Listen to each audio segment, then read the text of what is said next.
Today I'm going to show you how to replace cursor for the Hyundai Santa Fe. We have a 2016 and this is what our remote starter looks like. So you just find a little groove here at the end of it. You pull it apart. You can use a tool, and as you can see, I'm able to pull it apart, and you can see it actually takes two batteries. You can just slide them out.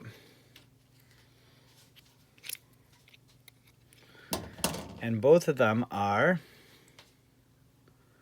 lithium CR 2016 3 volts. So I ended up just going on Amazon and purchasing some replacements.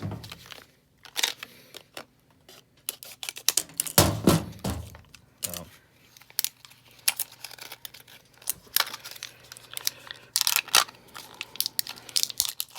open them both up.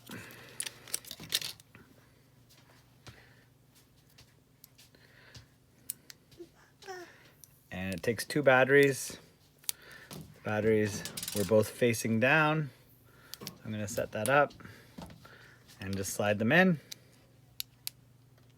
Slide them in. And then pop the remotes back together. And as you can see, test it, lock. I can see that it works.